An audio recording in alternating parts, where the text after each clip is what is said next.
You're proposing that we go backwards in time, find humpback whales, then bring them forward in time, drop them off, and hope to hell they tell this probe what to go do with itself. That's the general idea. Well, that's crazy. You got a better idea? Now's the time.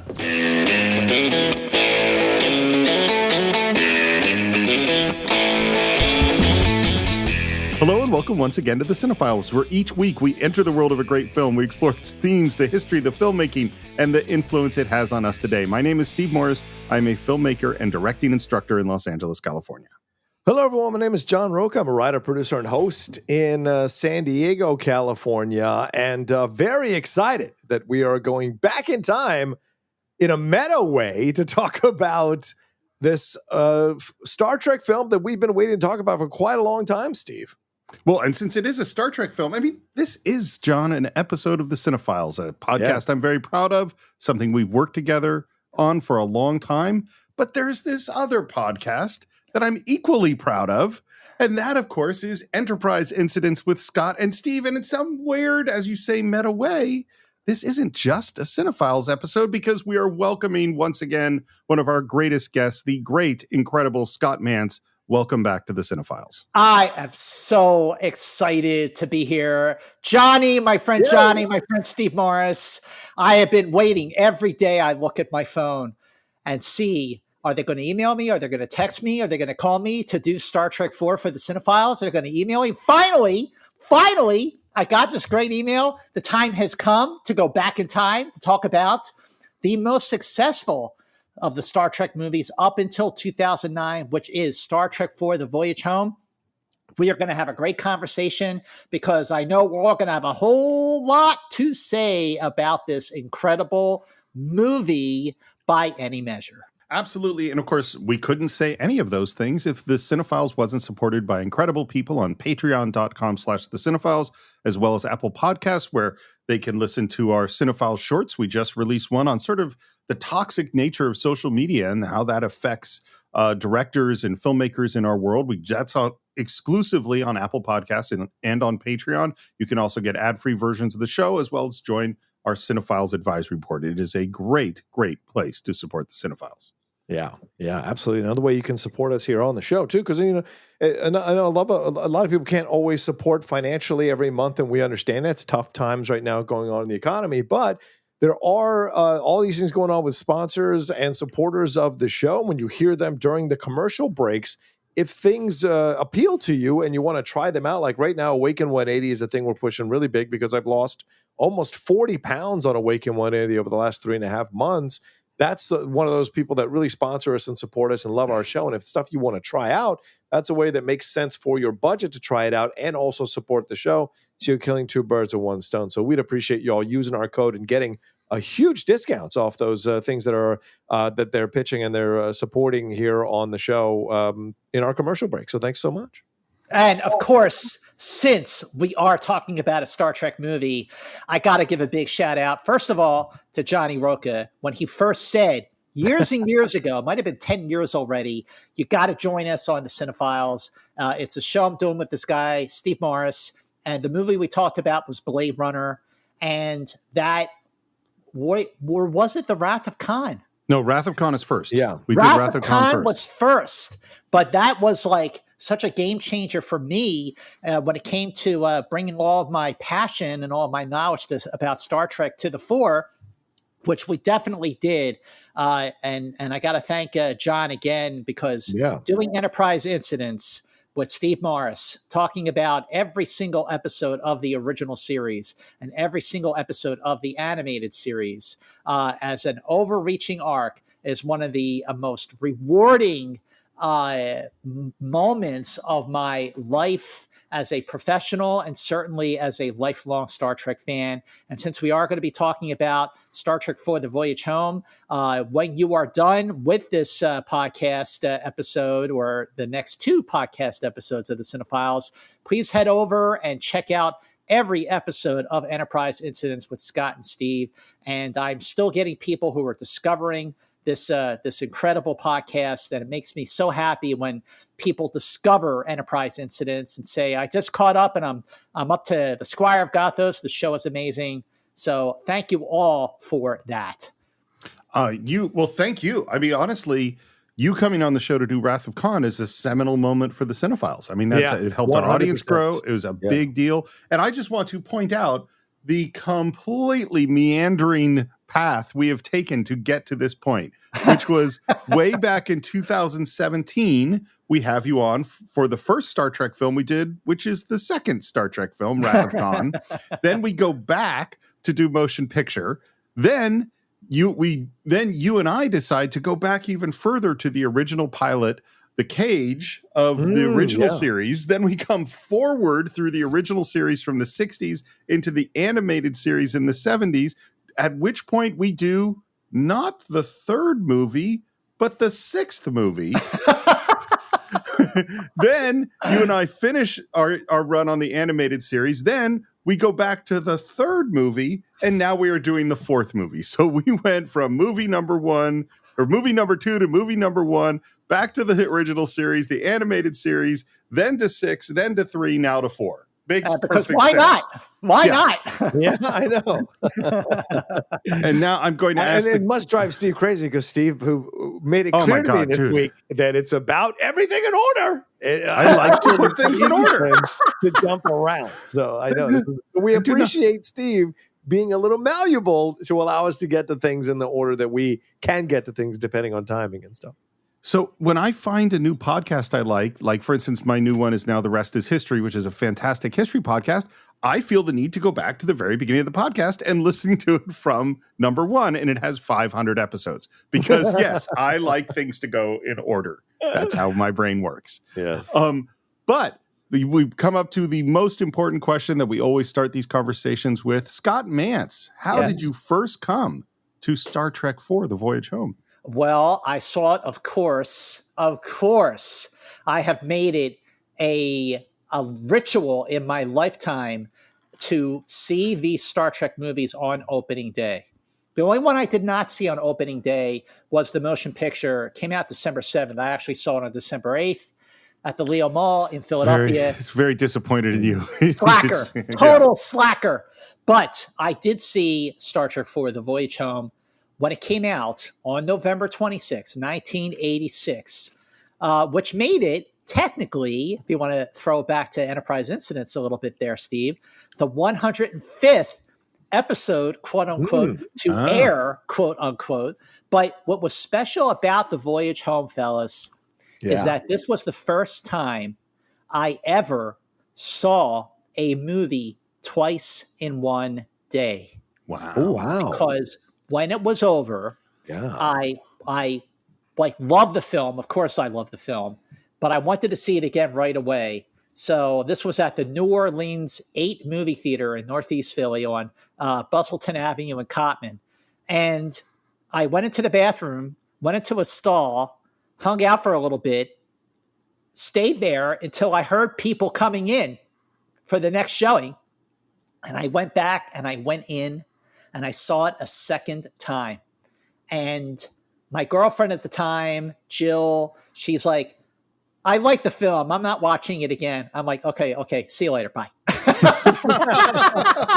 Because I have my priorities, fellas. Your true love was very clear. Very clear what your true love was here. Scott, what about you guys? John, how about you?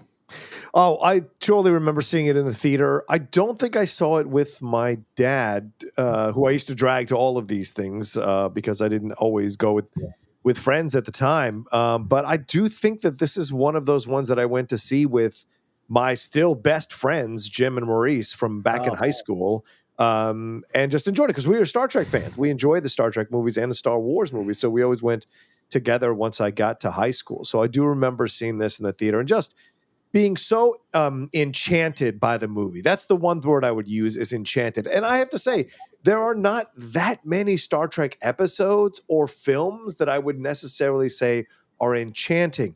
This film was enchanting. When they go back in time, the jokes, it showed so many different levels of these characters that we hadn't quite seen in the TV show or in the other movies in this way.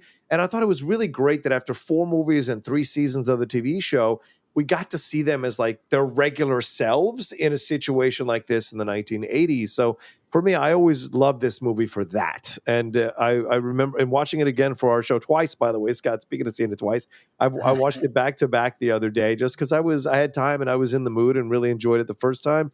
And it had been a while. And I felt that same way all over again, how much I appreciate this movie for the uniqueness that it is in the original cast set of movies, you know. You know, it's funny, Johnny. I have so many words in my 11 pages of notes, which, God, that felt so good to take 11 pages of notes. I got to tell you. Sure. So many words to describe the voyage home. Enchanting is not a word that I used, but man, oh man, brother, you are right on. If there is one word to describe the overall feeling, the impact of this movie, whether you're seeing it in 1986 or 2025, enchanting is the word. So bravo on that, my friend. Thank you, brother. I couldn't agree more. It is enchanting. I saw it. I think I saw every Star Trek movie on opening day, including the motion picture, until the mid to late 90s. And that's when I was in film school, and then it kind of went by the wayside. So yes, I definitely saw this on opening day in Marin County.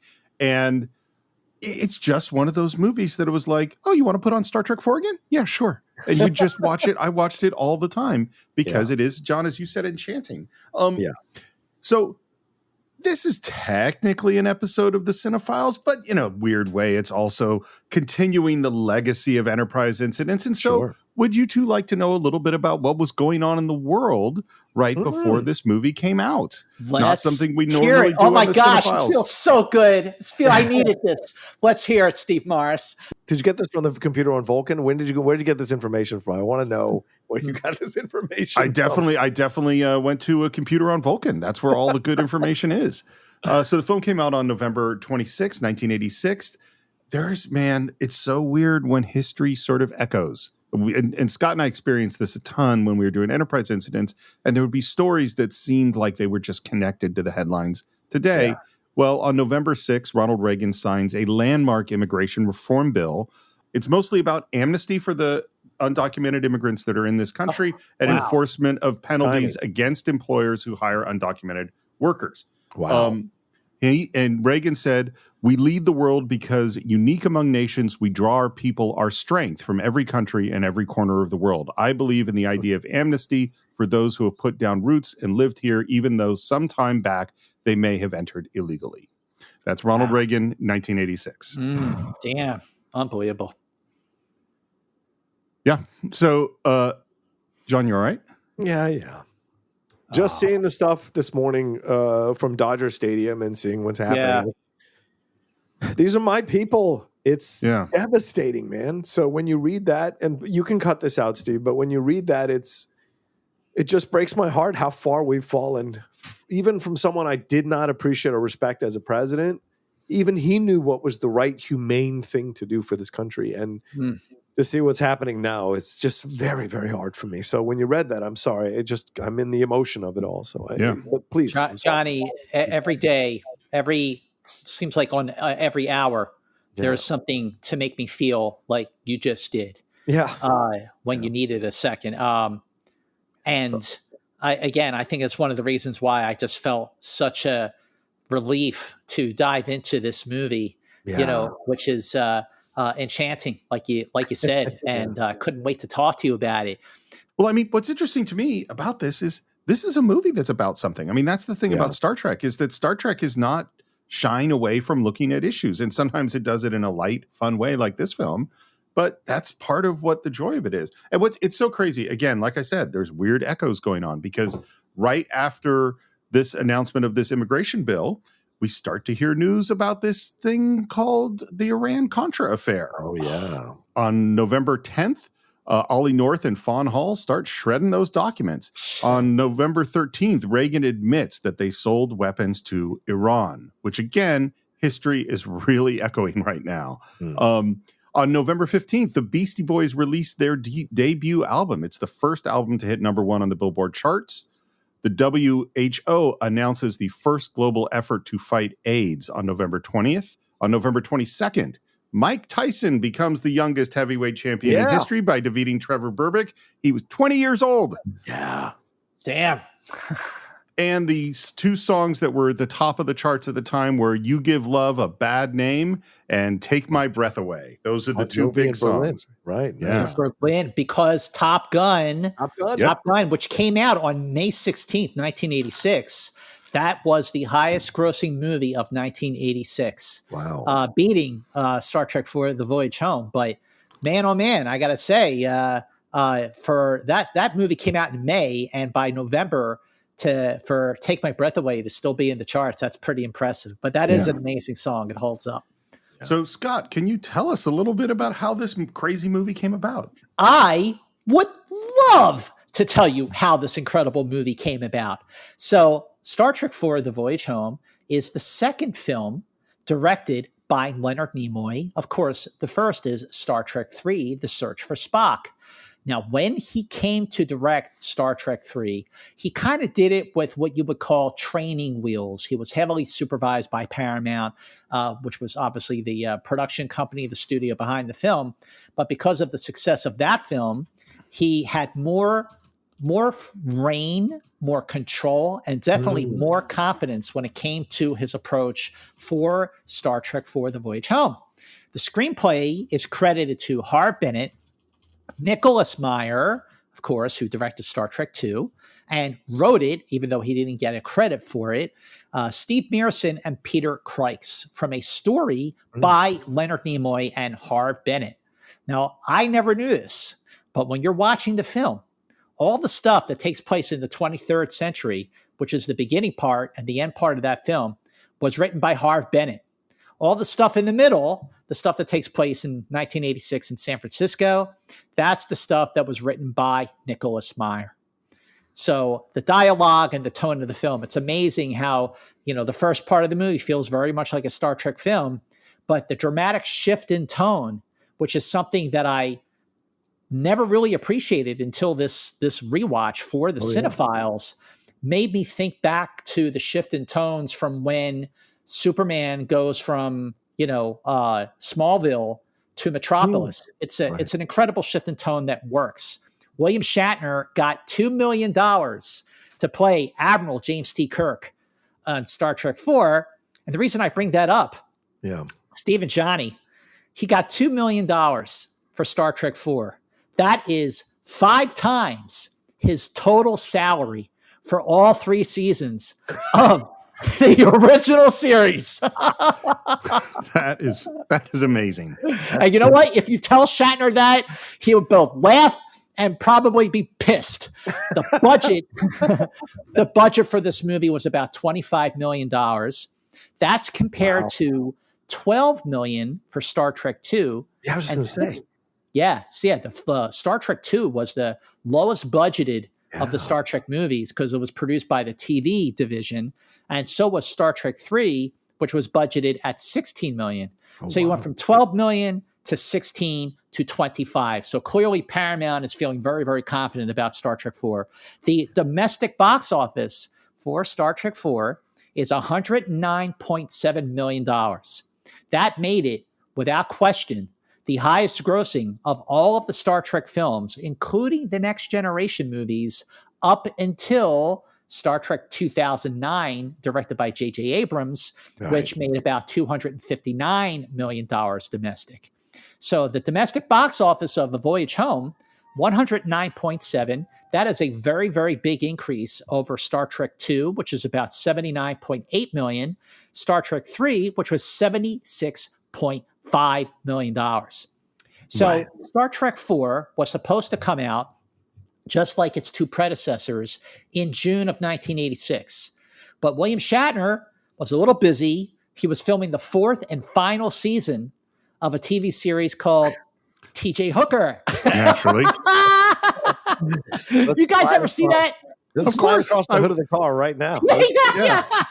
Or hanging on the windshield. Oh, God. Gotta love William Shatner. Yeah. Well, I want to ask you guys, before we dive into the movie itself, that how do you, I know, Johnny, you talk about how enchanting the movie is, but what was it that struck you about the film while you rewatched it this time that felt new and fresh to you? Oh, the one thing is the way they've cleaned the film up. Like, it is such a joy to see this film in 4K. Yeah, I know it's not Roger Deakins or, but there's I don't know, man. It pulls you back to being a kid again and enjoying it even more, seeing everything so clearly and beautifully and crisp. I was so impressed by that. And I'll tell you this, it was great to see Shatner. Like, this is Shatner, prime Shatner in terms of Star Trek. There's such an ease and flow to the chemistry with him and Nimoy. And also, I appreciated Nimoy's nonverbal acting in moments. There's a lot of funny moments here, especially with Bones and their back and forths. And there's some great, because you're playing again, because Nimoy's such an intense and studied actor, an experienced actor. For him, he has to find the authenticity of the reactions of a Spock who is still coming out of just being reborn, in essence, in Star Trek 3. So he's not just going to have an easy back and forth with Bones. And so his reaction to those buttons and the comedic back and forths are really great to appreciate when you're watching it as an actor. So I think those are the three things that really stood out to me seeing it again this time around. What about you, Steve? I'm trying to think of how to put this in the words without giving away my final thoughts. Yeah. Here's the thing I'll say. Something that I think we don't talk about enough. There's so much pressure on films to get it right. Everything, and there's so much with social media now and all the nerdverse. There's so much of just like people pressuring things like this has to be perfect. The thing that struck me so much watching this movie this time, these guys are having so much fun. You can just feel the fun. Is that, and this is, this is something that I heard someone say years and years ago, and I think is something we should remember, is that in the theater, there's a reason why you call it a play, is because it's play, is that we're supposed to play. And that's what this movie feels like. It has a spirit of play. Everyone, this family has come together and they're having a ball. And whether or not they're really having a ball, behind the scenes, I don't know. I'm sure there was stuff going on, but it feels like play. That's the biggest reaction that I had, I think. Yeah. It's a really, really great point, Steve. And John, I love watching these actors play to all of their strengths. The strengths that they are so in character in all the 23rd century stuff, but all the fish out of water stuff too is really, really fun. And the way they all branch off and splinter off into little camps. And this, I too want to save a lot of this for my final thoughts on it. But I gotta say, the biggest takeaway for me after watching it again for the first time in a while, and probably Steve, this is probably the first time I've seen the Star Trek 4 since we wrapped Enterprise Incidents. Oh, wow. And there were a few episodes, more than a few actually, where we talked about communication. Yeah. How communication was ultimately what saved the day. And that was evident in the finest episodes of the original series. Look at Devil in the Dark. We got to kill this thing. It's killing the miners. We need the per diem. And then because Spock is able to communicate with the Horta, we realize it's a mother protecting its young. Then in Metamorphosis, so we got to kill the companion or whatever this thing is so we can get Commissioner Heifer back to the Enterprise and cure her disease. But then because of the translator, we hear that it's a woman in love with the man. Changes everything. And even Arena, when the Federation realized that maybe they were wrong because maybe they were intruding on the Gorn. But what is this episode about? Ultimately, it is about communication. This probe, we don't know what it is. We don't know what it wants. And when Paramount and producer Hart Bennett suggested that there are subtitles when the probe is pulsing and communicating, that Leonard Nimoy said, no, wait a minute, no. It's better that we don't know what's going on. But ultimately, this movie is about communication. We have to get humpback whales into the future so that the humpback whales are going to communicate with the probe. We don't know what it's going to say, but it doesn't matter. The communication is ultimately what saves the day. And rather than destroy it, which Kirk knows is a futile attempt. And it's this, an epiphany, gentlemen, that I never had before, but because of all the discussions that we have had, John, you joined us for like 7 episodes of Enterprise Incidents, and Steve, that opened my eyes to so many things. So I owe this new perspective of the voyage home to our conversations. Wow. Well, first of all, that's great. And second of all, I think that you put your finger on another thing about this movie is that it so perfectly continues the thematic journey that we already had in the original series. It understood, this is what's so great, particularly about, we'll call it the trilogy of like the evolution of where Star Trek comes from and where it is going. It's just so critical, I think. And speaking of which, right? And still going. Absolutely. Shall we get in the movie? Let's get into it. Yay! I had entirely forgotten that we start with a dedication to the crew of the Challenger on screen. And I'm assuming this was a big event for you guys as well. We were all in high school at the time. Yep. Do you remember where you were when that happened? John, do you? Yeah, I think, yes. I guess a freshman in high school, I guess, when it happened. Yes, that's right. Yeah, Garfield. Yeah, I remember distinctly that the teachers wheeled in televisions into the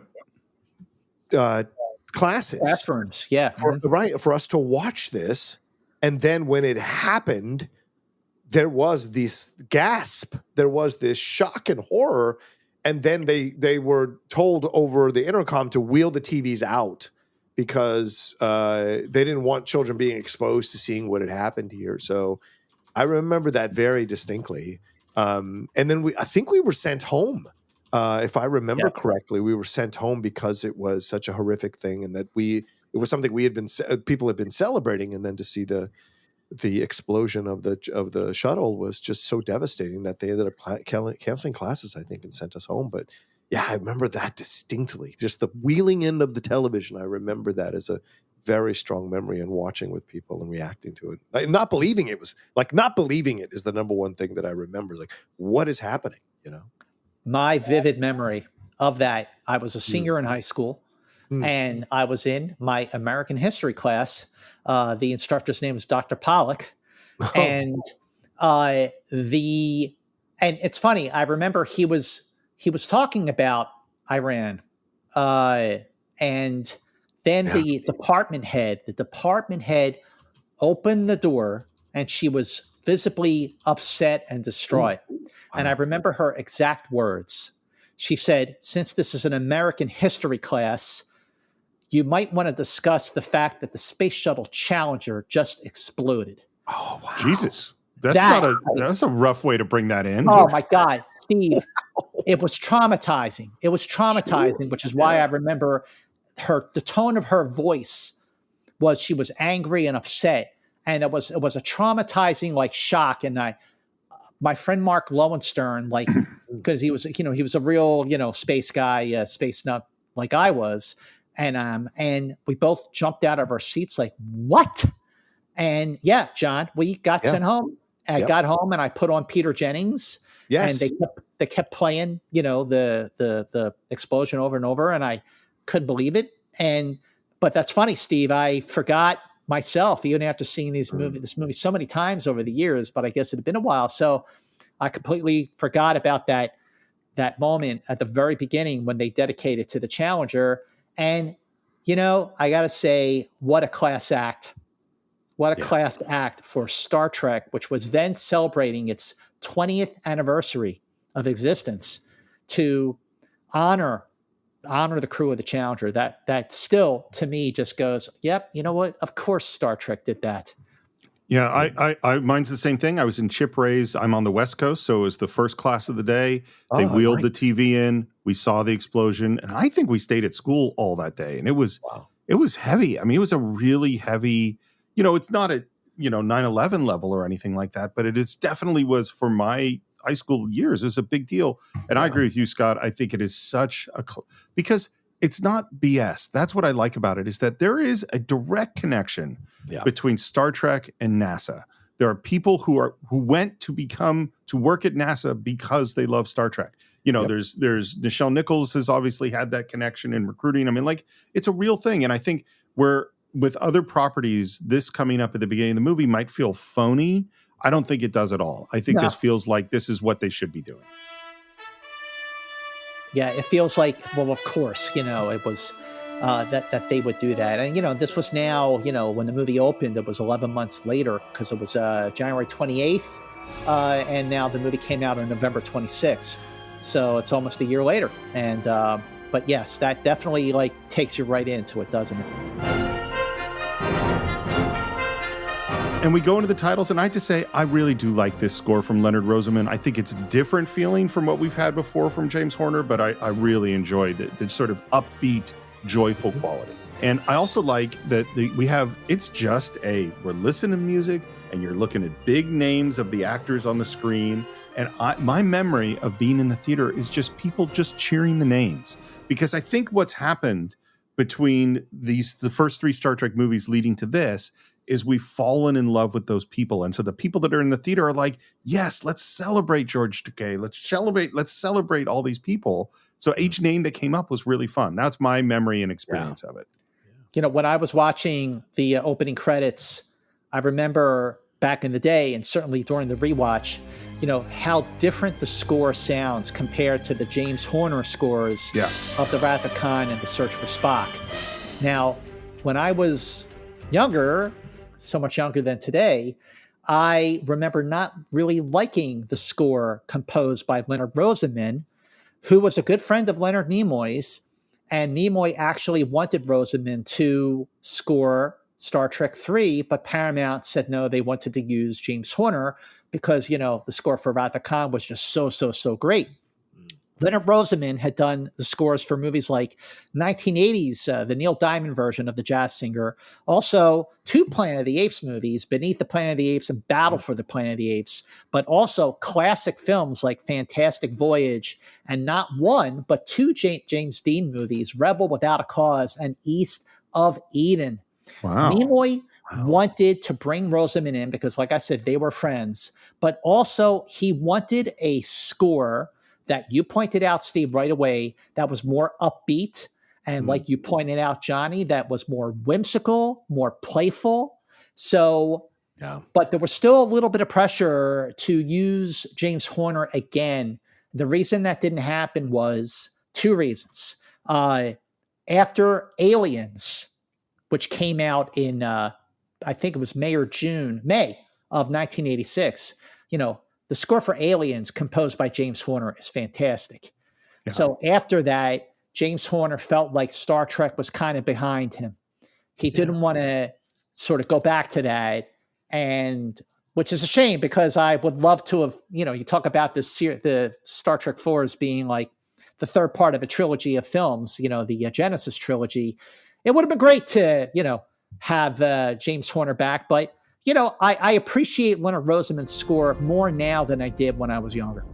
All right, and now we're in the movie, and the first thing we see is this probe coming out of the distance, and we hear this odd droning noise, which we're later going to realize is critical to the whole story because it's whale sound. But I like both the design of this probe, and I love the sound design that we have going along with it. What did the probe look like, Steve Morris, when it first appears on the screen? It seems like it might be some kind of a doomsday machine is sort of the reaction that I have to it. That is exactly the reaction I had to it just the other day, rewatching A Voyage Home. And it was definitely a reaction to when I first saw the movie for that first of 2 times that day on November 26, 1986. For a moment, I got like super excited and I expected to hear the dun-it, dun-it, dun-it, dun-it. But no, it is not the planet killer from the Doomsday Machine. It is a probe. What the heck is this thing? What did you think, my friend Johnny, when you saw the probe for the first time? I remember being really rattled by the probe. Like the sounds of them of the probe is so stark. You're just like, what the hell is that? And the accompanying just rumble to it. I remember feeling like this was a level of I'm going to use this word. Some people might disagree. But I remember feeling that as a teenager. It was a level of terror that I hadn't quite seen in Star Trek to this point. And so the sound and this cylindrical thing with this, it looked like almost like an orca baby, if you remember that scene from Orca, like hanging out below. So for me, I couldn't make sense of it, but it was terrifying to me as a young teenager, seeing it in hearing it in the movie. So that was my first reaction to the probe, is that it seemed a little darker than I'd seen Star Trek go up to this point, even with Khan and whatever that we'd seen in the movies. So we're on a Starfleet vessel, and I think this is basically a scene that we have seen in various versions in many, many Star Trek things, where it's clearly this is like the scout ship that's out a long way, and they're transmitting to Starfleet about this crazy thing that they're seeing that they can't communicate with. It appears to be a probe, Captain, from an intelligence unknown to us. Continue transmitting universal peace and hello in all known languages. Get me Starfleet Command. Scott, it occurred to me for the first time ever, and again, I've watched this movie for so many decades. It occurred to me exactly what you said, Steve. We've seen this scene before, so we know how we talk about the red shirts, and that basically means you're going to die. These are the red shirt ships that we see in Star Trek, and I don't know if anybody else has ever made that observation, but it occurred to me this time around, like, these are essentially red shirt ships. They are sacrificed for the overall narrative, the overall story that we're trying to tell. And certainly the probe has quite a few red shirt ships in its wake, as we see in the opening of this movie. That's an interesting perspective, but I think we're skipping over a very, very crucial point here with the USS Saratoga, which is obviously a refit version of the USS Reliant from the Wrath of Khan. The captain, first of all, so two things. For the first time, when you see the Saratoga sort of losing power next to the probe, you're getting scale. You're seeing how friggin' massive this probe is. Yes. And that this little dinky little starship has not a chance in heck of being a force of power to stop it. But the most important thing about this scene that we're seeing at the beginning of a Star Trek film that just had a very sobering message at the beginning is the captain is a woman of color. Yes. A black female captain. Yes. Like way before Catherine Janeway on the Voyager, you have the very first female captain of a starship ever seen in Star Trek. Now, we don't know the captain's name, but she is played by Madge Sinclair.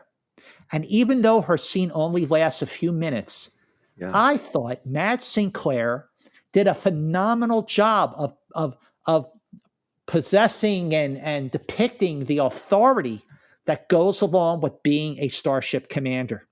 Right. Madge Sinclair, this is not even her first brush with Star Trek. In season 7 of The Next Generation, she played Captain Silva LaForge, Geordi LaForge's mother in the episode Interface. Madge Sinclair is an Emmy winner. She was in Roots. Obviously, there's the connection with LeVar Burton, who played Geordi LaForge. She played Eddie Murphy's mother in Coming to America. Yes, fuck you too. And she was one of the voices in The Lion King. But, I thought I would love to have seen, more of that character on the Saratoga. But, we got what we got. Yeah, she was the mom in Lion King. Sarabi. Yes, that's right. And then we're back to my hometown, San Francisco, California, and Starfleet Command, where we're in this big sort of conference and we're looking at footage of Klingons. And in this weird way, we're doing this thing, John, it's like the Rocky thing where you're ending starting the previous movie with the end of the last movie. This is similar, because now we have the Klingons who are on the bridge of the Enterprise at Star Trek 3, and we hear that countdown and relive the explosion of the Enterprise. This is an 80s staple, and of showing that stuff before you go into it. But and it's so great that the only footage they have of events are always the movie footage we've seen from the previous movie. It's funny that. I always love that. Right. It's not like the camera above the bridge. You know, you see the Klingons running around. It's basically, oh yeah, we got this footage from Paramount. Yeah. Exactly. I love that. And then, and speaking of footage we've seen before, now we see Captain Kirk just starting to describe what we know as the speech on the Genesis device. And then we hear, Behold the quintessential devil in these matters, James T. Kirk, renegade and terrorist. Not only is he responsible for the murder of a Klingon crew, the theft of the Klingon vessel, see now the real plot and intentions. You know, the Klingon ambassador is played by John Schuck, who, interestingly, before Susan Bay was married to Leonard Nimoy, she was married to John Schuck. What? Which is, I know, isn't that wild? Yeah, that's very, very wild. But John Schuck's Klingon ambassador, that's a power. I mean, again, short scene, that's all he's got until the end of the film, when we see him again. But he's terrific in this moment.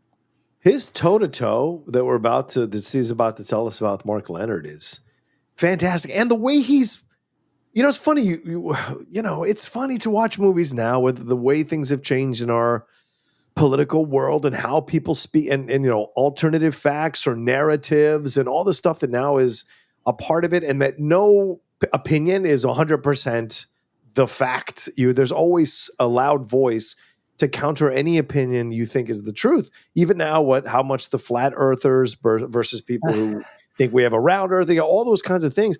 And here he is, and you can see, in the past I would just dismiss the Klingons, right? But watching it now, you kind of marvel at how well this scene is written, because you can see it from his point of view, from a Klingon point of view, how he could be righteous in this moment, how he could look at it a certain way, how he can move certain facts to fit a narrative as he's trying to push the agenda of the Klingons. And if you have a respect for the Klingons, you could say, well, I mean, if our race was possibly, or our planet or a species was possibly in danger, I would also maybe look at this narrative and try to understand what the hell is really going on here. Because when he presents the facts, you kind of see his logic. You may not agree, but you kind of see his point of view on this, which I think is really a credit to the writers. I totally agree. I mean, to me, we just had the incredible season 2 of Andor, which has a whole sequence where we have multiple narratives about a protest that turns into a riot and what actually had happened there. And I actually think I agree with you.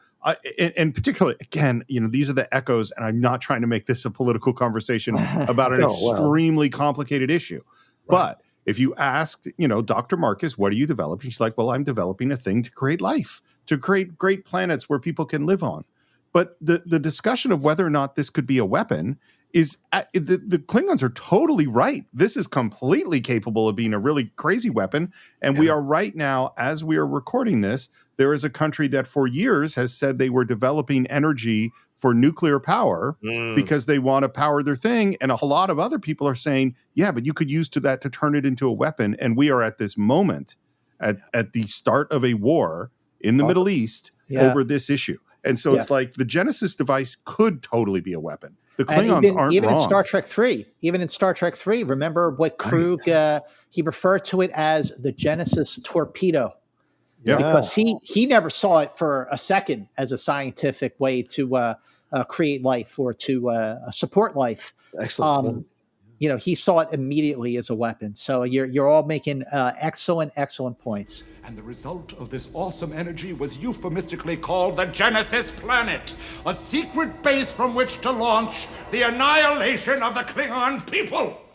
We demand the extradition of Kirk. We demand justice. Great speech, very powerfully delivered. And the way he says, we demand justice, like it's such an impassioned speech. Like, again, what a standout. He's on the screen for 3 minutes, if that. And then, Steve, there is a moment we hear a voice before we see who is actually talking. And this is a sort of a choice, directorial choice that's been used often in film and certainly used before in the original series. And it's something we've talked about here in the Cine-Files, and we talked about it on Enterprise Incidents. What is this method used? It's called prelapping, sort of, but it basically means we hear something before we see it. Klingon justice is a unique point of view, Mr. President. Yeah, and then there's Sarak being an ambassador, sticking up for Spock and Kirk and the crew of the Enterprise.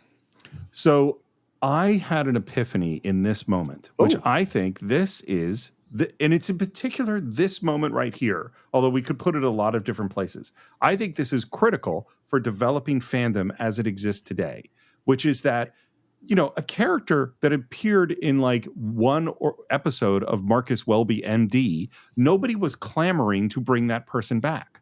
But because of the nature of Star Trek and that there's this decade where people are just watching it over and over and over again on reruns, we got connected to these smaller characters that became really important to us, even though they're not important necessarily in the way most shows work. Like on Bonanza or Gunsmoke or Perry Mason, you didn't remember one character like we remember Sarak. So and so when he shows up on screen, we cheered. And this is the world we're in today, where little small characters or small moments, like someone's, you know, how something happens exactly in the order of the video game in The Last of Us becomes really important to people. Oh, yeah.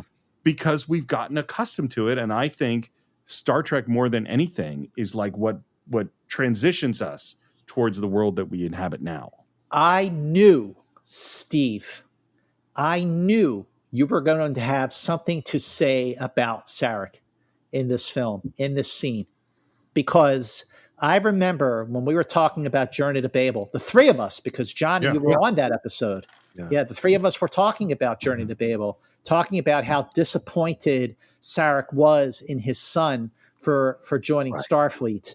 And how he didn't really like Starfleet.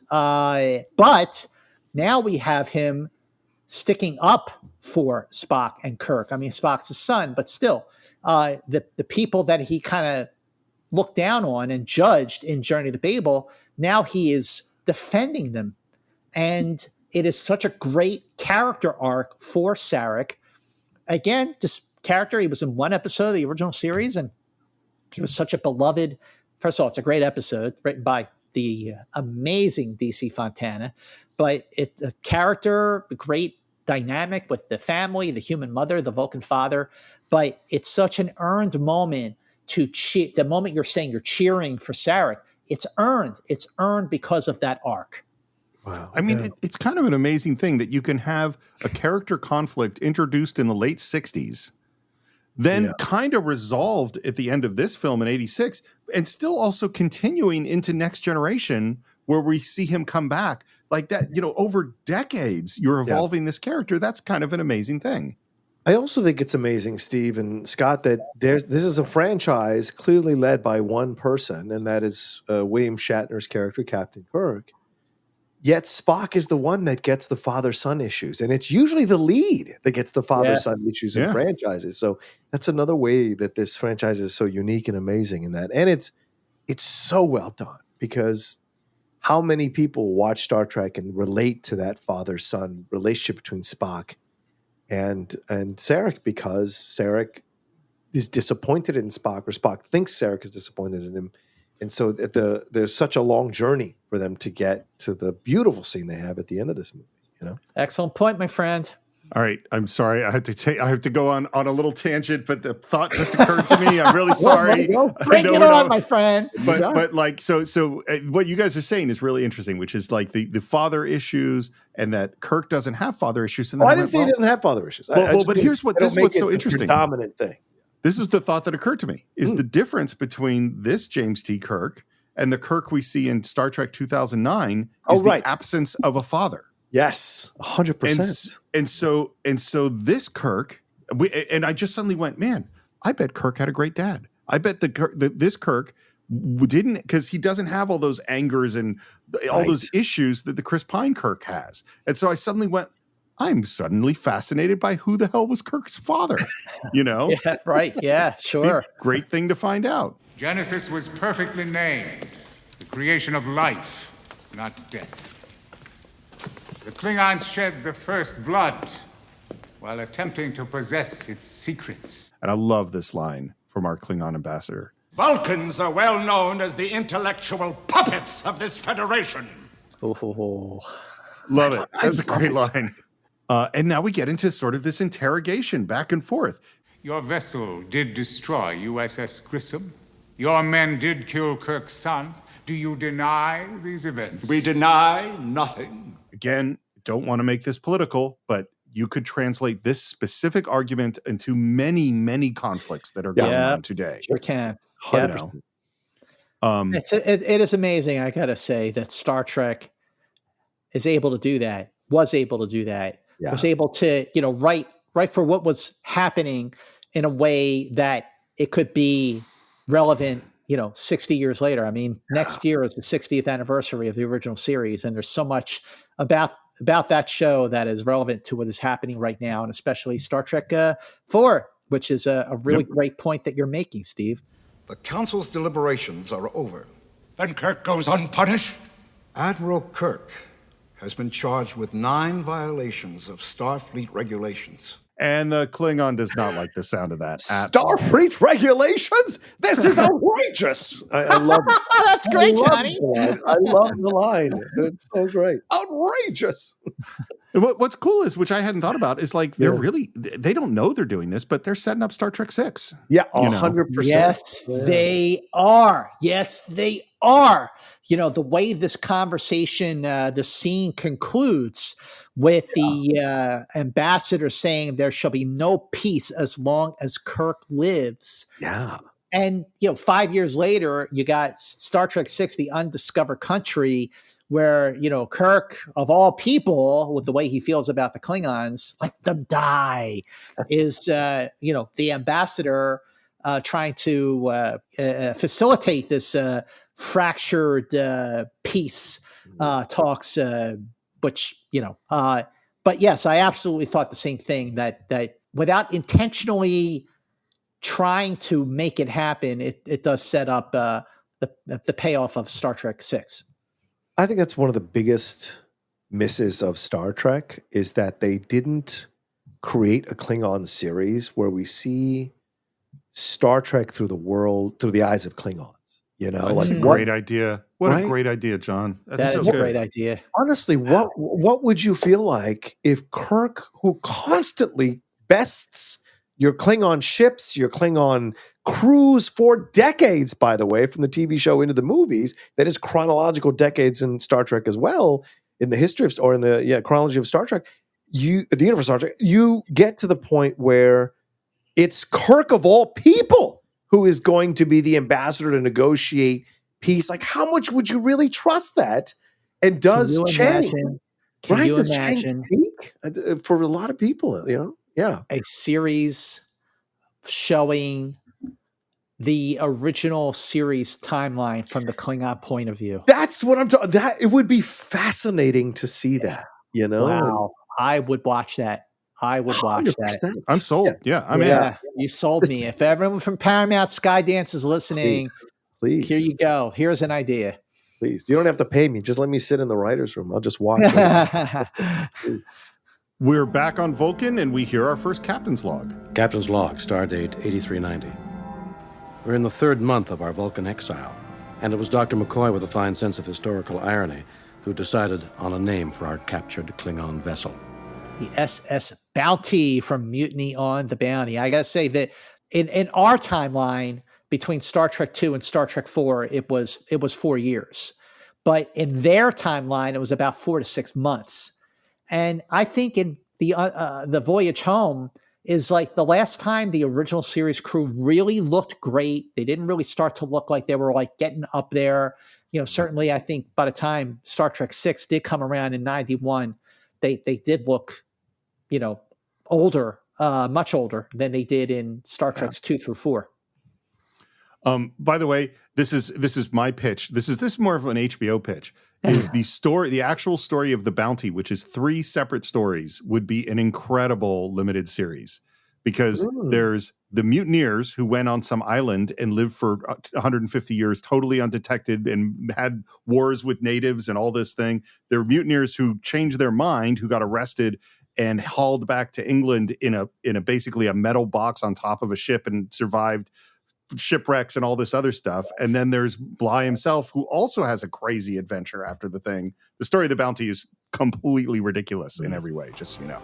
And like those mutineers of 500 years ago, we too have a hard choice to make. And the crew is lined up, and Kirk walks down the line as each member of the crew says, "Aye, sir." I like that moment. Yeah, I think we already know kind of what we're talking about. Let the record show that the commander and the crew of the late Starship Enterprise have voted unanimously to return to Earth, to face the consequences of their actions in the rescue of their comrade, Captain Spock. The way that the dynamic is between these actors, they've been working together by this point for 20 years. Yeah. Walter Koenig, 19 years, because he didn't join until season 2, but you know what I mean. But I just love seeing these people together. I really, really do. They really, the chemistry, the interplay, and that was one of the things that I took away with this latest viewing of The Voyage Home, was just that dynamic. It just felt good. It just felt good to see these people again. I like this little moment with Scotty. How soon can we be underway? Well, give me one more day, sir. Damage control is easy. Reading Klingon, that's hard. That's hard. And these are the jokes. You know what I mean? Like, they're just so light and good and comfortable in their world. And all these jokes make me happy. You'd think they could at least send a ship. It's bad enough to be court-martial and spend the rest of our lives mining borite, but to have to go home in this Klingon fleet trap. We can learn a thing or two from this fleet trap. It's got a cloaking device that costs us a lot. Well, I just wish we could cloak the stench. By the way, how great is DeForest Kelley in this film? Yeah. When you're like, as the film progresses, you see the back and forth between Kirk and Spock, and then you see the back and forth between Kirk and McCoy. Yeah. And then you see the back and forth between Spock and McCoy. Like, this is what makes The Voyage Home feel like the original series. This is exactly the kind of banter and the tone of the banter that felt so true to the original series. I mean, McCoy is so essential, and especially, and I think it comes through really clearly in this movie, as you were pointing out so well, Scott, because he is, ironically, I'm going to say this, and some people might get upset, but like, he's the voice of logic here. Kirk is the one that's like, my friend's back, whatever my friend wants to do. I'm in love with my friend. I'm so happy with my friend. And McCoy's like, dude, do we know he's stable enough to do the things that you're wanting him to do just because your judgment is being overridden by your feelings for him? So I like that he's a dissenting voice throughout the whole movie. It's an essential thing to have him there to balance Kirk out or call Kirk out or question him and the decisions he's making. And I know he's done that in numerous episodes and stuff, but I think it's really essential here. And Scott pointing it out, I think, is a feeling I felt watching the movie, but didn't quite articulate in my head. But when Scott said it, yeah, I mean, it's clear he's really a big part of the film because of the role he serves here. Yeah.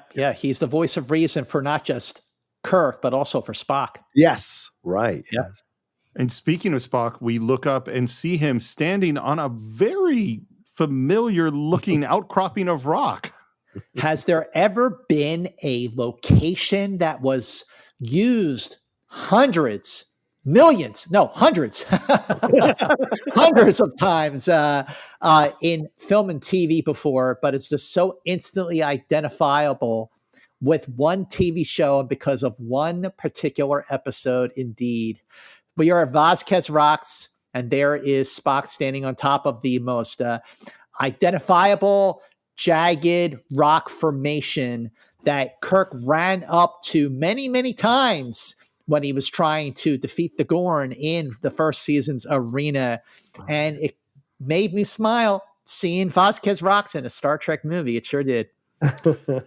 Spock walks into this room that has these computer screens, and he sits down, and we hear these fast voices, which, being that I listen to my audiobooks at high speed, were perfectly intelligible to me, asking him questions about Vulcan philosophy, about science, about physics, chess games, and he's going through one after another, doing each one of them, and we hear the repetition of the word. Correct. Identify object and its cultural significance. While he's taking the test, you see he's got 3 screens going on at once. One where he's typing the answer, or 2 of them where he's typing the answers, and one where he's vocally responding with an answer.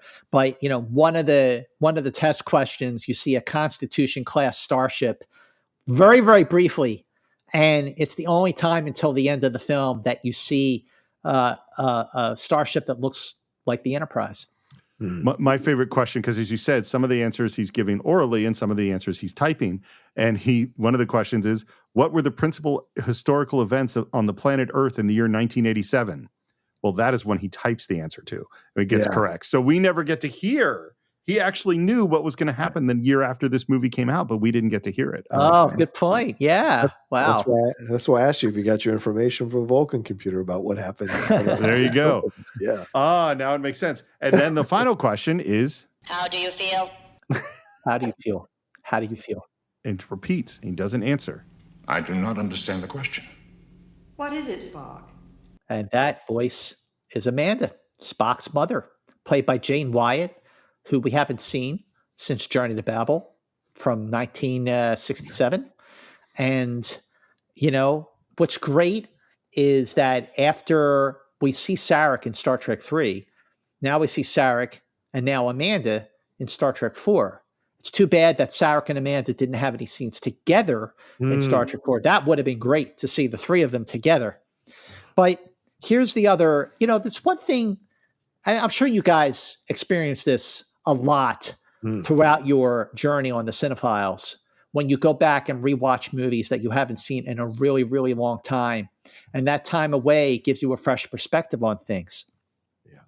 And I think the time away from Star Trek 4 and the conversations that we've had on the Cine-Files and on Enterprise Incidents, when the computer asks, how do you feel? How do you feel? How do you feel? And Spock can't answer the question because he doesn't understand the question. It made me realize that one of the big takeaways from the voyage home is when Spock is able to answer the question to his father at the very end of the movie. It's earned. It's earned. One of the big purposes of Star Trek IV, The Voyage Home, is Spock's journey, his arc, to be able to answer the question, how do you feel? I 100% agree. And I know I said it before, but Kirk is the central character of Star Trek. He is the hero. He is the guy. I will still say that in many ways, Spock is the most important character of Star Trek. And the journey of Star Trek is the journey of Spock. Mm-hmm. And particularly, from all the way from, because this isn't just these last few movies. This is all the way back to The Naked Time. This is when I feel love for my mother. When I feel love for Kirk, I feel shame. He can't tell his mom how he feels about her. That's The Naked Time. That's what is it, Scott? The fourth episode? Yeah, it was the seventh to be filmed. Okay. Yeah. so I mean, that's a big, these are going all the way through what happened in Star Trek: The Motion Picture, where he's trying to get rid of all of his emotion, and then he chooses not to do that, and then he dies, and now he comes back, and now this whole movie, so much of this movie, character-wise, the emotional journey is actually Spock's journey from the somewhat empty person he is at this scene to who he becomes by the end of the film. Wow. Yeah, that's an arc. Taking it all the way back to The Naked Time there. That's an arc. I do not understand the question, Mother. Well, you're half human. The computer knows that. The question is irrelevant. It's a really interesting statement, which because, obviously the person I relate to the most in Star Trek is also Spock. And so the statement, the question of how you feel is irrelevant makes perfect sense to me, But also watching the scene again, I'm so glad that we're doing this on the Cine-Files. We're doing The Voyage Home, having the excuse to rewatch the film with a fresh set of eyes and that perspective that I feel like I bring to every film that I watch. But Jane Wyatt and Leonard Nimoy are so good together in this scene. Yeah. They are great together in this scene. And I think back to Journey to Babel when Amanda goes to see Spock in his quarters, pleading with him to relinquish command, to give the blood transfusion to save his father. Right. But the back and forth between the two of them between 1967 when they filmed the episode 1986 when they filmed the scene. So it felt like no time had passed. That chemistry that was established in the original series is right there. And this isn't even like a regular player. She was in one episode. And she basically what she's saying is like, look, you're being trained as a Vulcan, but you're part human and you're going to have feelings and they're going to show up. As you wish, since you deem them of value, but I cannot wait here to find them. Why? Where must you go? I must go to Earth to offer testimony. You do this for friendship. I do it because I was there. I love that line. I think that says so much about Scott, and it's Scott. I think that says so much about Spock, and so much about what's it like. He's saying I was a witness, that's why I have to go, not because of friendship. Scott Spock. Scott Spock. Scott Spock. No, I think you make a great point, Steve, because that's how he sees it, right? And Amanda thinks she's going to get him. Amanda thinks like, okay, I'm going to lead him to this point. He's going to understand. But no, Spock is very clear who Spock is at this point in his still like development from being revived in essence. And so, she's trying to get him to see, well, these things are happening and you're doing these things also because of this. And now she's really going to drop the logic on him, which I think is fascinating, turning the Star Trek II logic around on him here. Spock, does the good of the many outweigh the good of the one? I would accept that as an axiom. Well, then you stand here alive because of a mistake made by your flawed, feeling human friends. They have sacrificed their futures because they believed that the good of the one, you, was more important to them. I know I've said this before, but this right here is the heart of, Scott, you were talking about the things you learned about Star Trek in the course of our journey through the show. Yep. This here, the good of the many is greater than the good of the one, or the good of the one outweighs the good of the many. Mm-hmm. That contradiction, the whole thing, the big epiphany that I've had in all of this is that we want to go, well, one of them is right and one of them is wrong. Right. And the answer is they're both right and they're both wrong. And it's within the contradictions that is the greatness of Star Trek.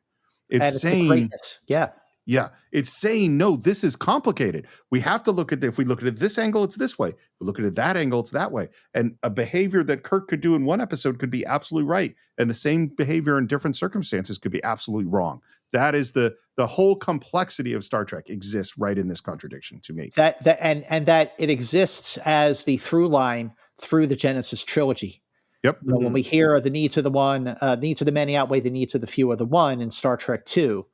And then at the end of Star Trek III, why would you do this? Because the needs of the one outweigh the needs of the many. Mm-hmm. And then to have it come back, the dialogue come back, tying these films together, and just being such an important part of Star Trek is it's incredible, actually. Yep. But Spock's reaction is, humans make illogical decisions. They do indeed. I think Jane Wyatt comes in and kills it for the scene. Yeah. Oh, totally. And as I said earlier, watch Nimoy's face when he reacts to what she says. Like he's hurt. It's really great nonverbal acting that you can see that he's processing this stuff in interesting ways. Yeah.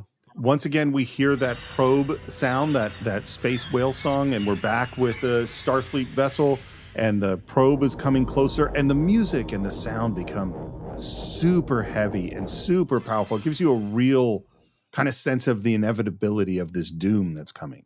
Well, the sound of the screeching sound is the probe is talking. We don't know what it's saying, but that whoop whoop whoop whoop whoop whoop, that sound. You know who did that sound? Leonard Nimoy. What? So they asked him, "What do you want it to sound like?" And it was over a telephone call. Like, what do you want the probe to actually sound like when it's like, pulsing through space? So he made the sound over the phone, like, whoop, whoop, whoop, whoop, whoop. He goes, good, come in tomorrow and record that. So he recorded it. And then of course they, altered it through, with their various technology and everything. But that sound of the whoop, whoop, whoop, whoop, whoop, that's Leonard Nimoy. So I actually had this exact experience when I was cutting the first promo for the first Great White Shark doc We were trying to steal it to CBS. I was like, I need a scuba sound. And I didn't have one because I didn't have that sound effect. And so I went to the mic and I went, and then we went and made the thing, made the promo, sold the movie, went to make the movie, then go to the sound designer who had hundreds of scuba sounds. We went through all of them and we ended up sticking with the one that I made by making funny noises, because sometimes you make funny noises. And so the probe is getting closer. And of course, as we mentioned before, the ship's power is going out. There's this wave of energy coming through. We go to yellow alert. We put shields up, thrusters go down, and the emergency lights come up. Red light is everywhere, and the ship is kind of tilted, and we hear... Starfleet Command, this is Saratoga. Can you hear me? Come in, please. Come in, please. This is such a great scene because that authoritative presence that the captain of the Saratoga emanated in the first scene of the movie, now when she has exhausted all of her options, all of her possibilities, and she sends out the distress call, she sits in the captain's chair, and it's so much is happening at once because the moment of authority turns into one of desperation. You hear her start to get a little scared because her voice stammers a little bit, and the helmsman and the navigator are looking at her. And while everyone on the bridge is looking back at the captain, that pulsing sound is taking over, and the lighting is red because their power is dying. And also, I always appreciated this directorial choice is that the camera is tilting, and that the helmsman looking back, sort of has this grunting sound. It's powerful. It's a powerful moment because of the way the camera tilts, and it's red, and it's definitely, you feel the danger. We're back to Starfleet Command, and we know this probe is heading straight towards us, and we hear... Klingons have lost 2 vessels. 2 starships and 3 smaller vessels have been neutralized. Neutralized? How? We don't know. So something about the signal this thing is putting out is wiping out all the ships around it, or neutralizing them. So also what's happening here is you have the Federation Council president, who we saw during the trial that John, Chuck, and Sarak were at. Mm-hmm. So that Federation Council president is Robert Ellenstein. He was in North by Northwest, but he mostly made his mark in television in shows like The Untouchables, The Man from U.N.C.L.E., The Wild Wild West, and Mission Impossible. And of course, there's Admiral Cartwright, played by the legendary actor Brock Peters, who was in To Kill a Mockingbird and would reprise his role as Admiral Cartwright. Very big shift in his character in Star Trek VI, The Undiscovered Country, which I think is I really liked his character in Star Trek IV. Yeah. But I understood why he did what he did in Star Trek VI. And I think dramatically, it's a powerful effect. And he, of course, was also on Star Trek Deep Space Nine playing Joseph Sisko, Benjamin Sisko's father. Wow. Oh, yeah. Interesting. Didn't know that. Okay. We're back on Vulcan, and there is what I will say, my reaction was, that's a painting, but a very pretty one. I like that painting. And we're on the bridge of the Klingon bird of prey, and the goal here was just whatever the Enterprise was, let's do the opposite, where things were clean and simple. We'll do that. And here it's like we're going to make things messy and levels and all sorts of angles and all this stuff. And I love the bridge of the bird of prey. But I love how everyone's at their station. Yep. Everyone's at their station, and it ain't the Enterprise, but there's Sulu at the helm, and Chekhov at navigations, and Uhura is sitting by command, communications. Weapon systems. Operational, Admiral. Cloaking device now available on all flight modes. I'm impressed. That's a lot of work for a short voyage. We are in an enemy vessel, sir. I do not wish to be shot down on the way to our own funeral. Good thinking. I love that. And then we see, hey, Lieutenant Saavik is here. And Kirk says goodbye to her. Sir, I have not had the opportunity to tell you about your son. David died most bravely. He saved Spock. He saved us all. This back and forth is great because first Kirk puts his hands on her shoulders as a because Kirk's not good with feelings unless it's Spock. He's not good with expressing his feelings. He's good with emotion. He's not good with feelings, right? And so that was his way of showing his appreciation and care for her and thanks for being there for David.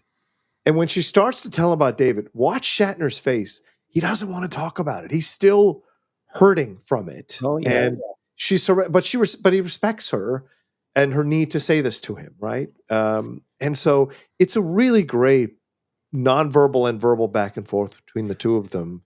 And Robin Curtis is great. So I love seeing her back as she was only in the Voyage Home for a little bit after taking over from Kirstie Alley after Star Trek II for Star Trek III. And I thought she was very good in Star Trek III. I don't know if she was as good as Kirstie Alley, but I thought that recasting a character, she did a very, very good, solid job. And it was great to see her reprise that for the Voyage Home, even though she's not in it very much.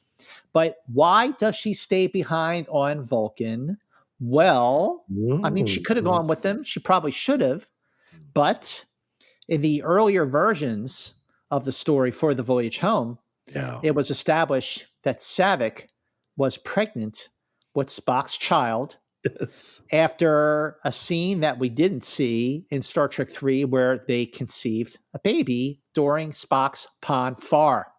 Yeah. Now, Bennett and Meyer cut the part with Sarak remaining on Vulcan because she was pregnant. I don't know why they did.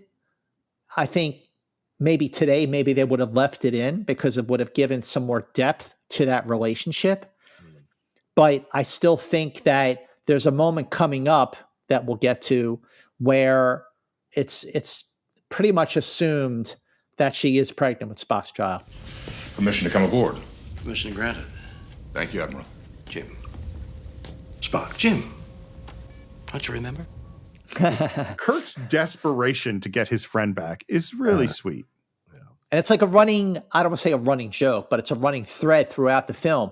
Yes. Because, he's saying, Jim, remember, you used to call me Jim. And later on in the bus in San Francisco, and he's like, Jim, don't you remember? What's your question? And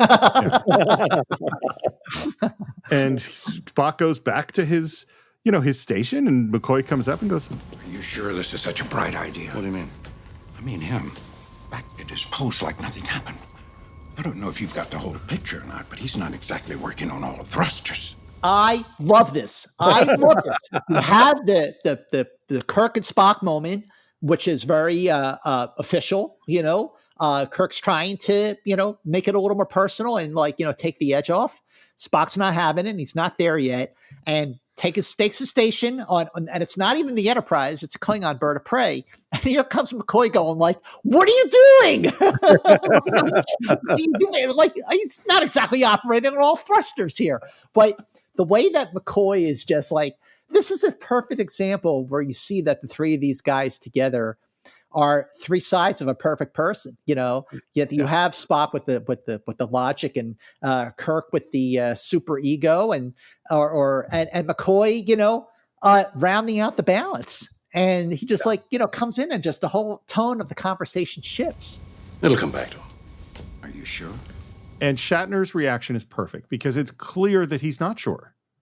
I mean, I'm Team McCoy on this. I mean, the dude was just dead, had his soul ripped out, put back in, was retrained in 3 months, and now you're going to just trust him to help run your starship? There's some weird shit stuff going on.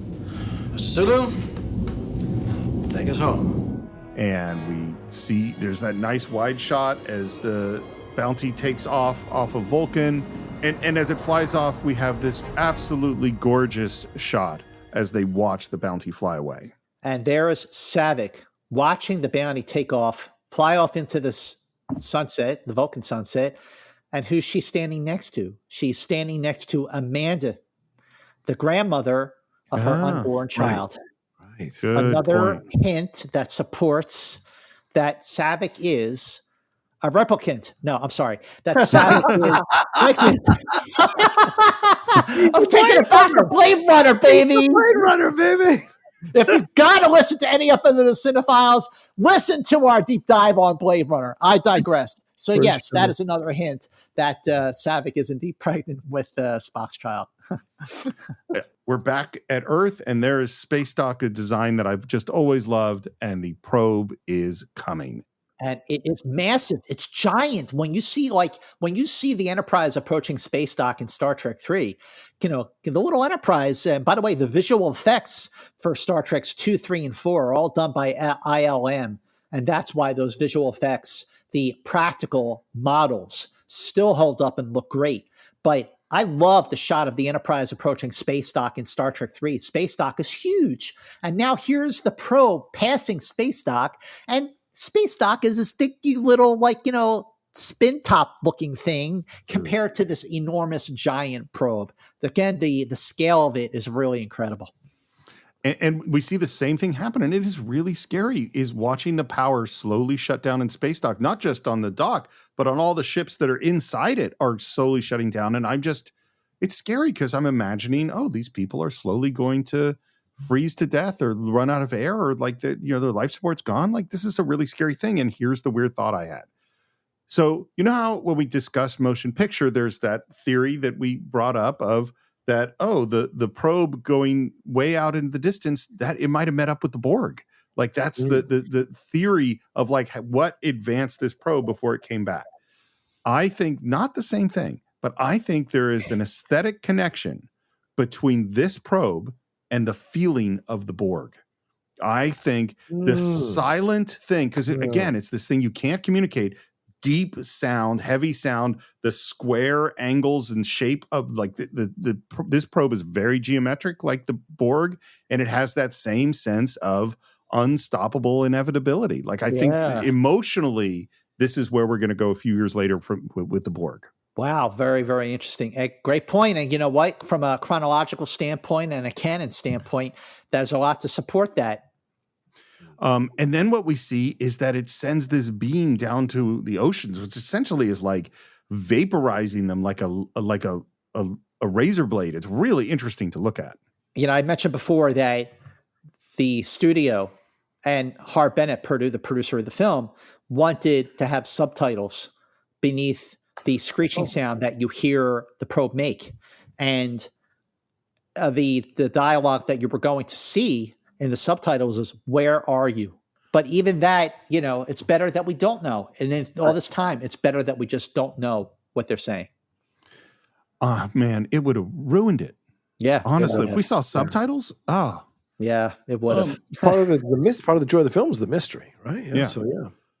Back on the Bounty, we're an hour and 1.6 hours away from Earth, which I guess Vulcan and Earth are really close. And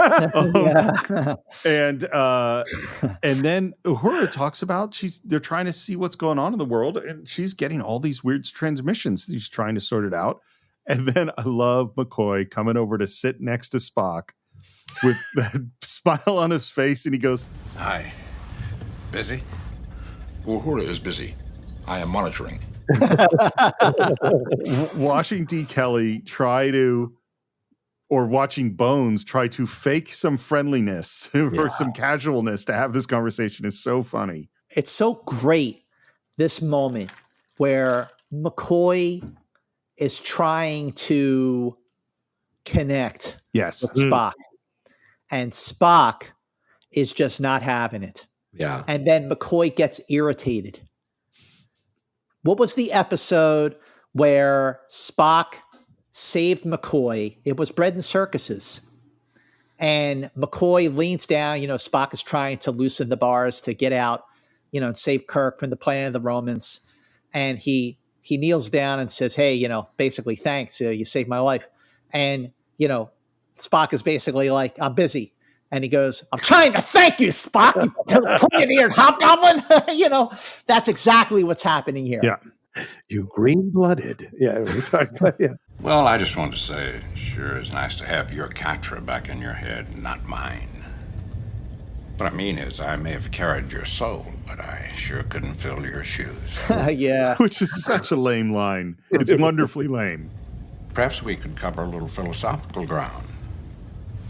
Life, death, life, things of that nature? I did not have time on Vulcan to review the philosophical disciplines. Which clearly is not true, because some of the questions they were asking him were philosophical. I mean, Spock knows everything. I think like that's what they're telling us. So I don't think that's true. Because this is the other thing I think that's going on with McCoy. He wants to suss out where Spock is. Is he competent to be flying this ship? What's going on? But he's also trying to find out what happens after you die. Like he shared this really intense, intimate thing with Spock. And the conclusion was that Spock had died and then got his soul back. That's really interesting. Come on, Spock, it's me, McCoy. You really have gone where no man's gone before. Can't you tell me what it felt like? It would be impossible to discuss the subject without a common frame of reference. McCoy wants to know, just like we all do, is what is that like?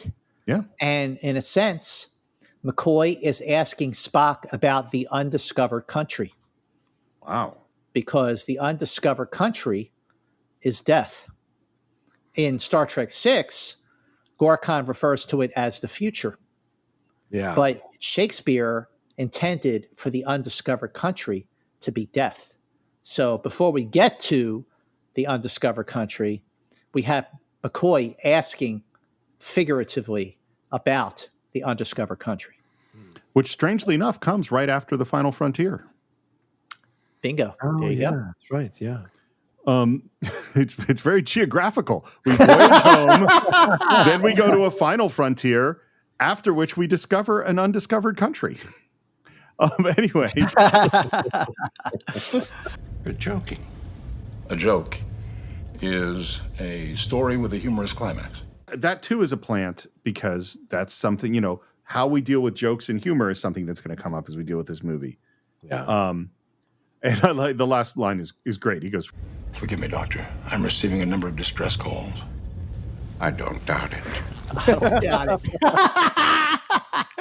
it. We've all been there. Oh, you know what? I got to take this. Thanks, Bones. See you, man.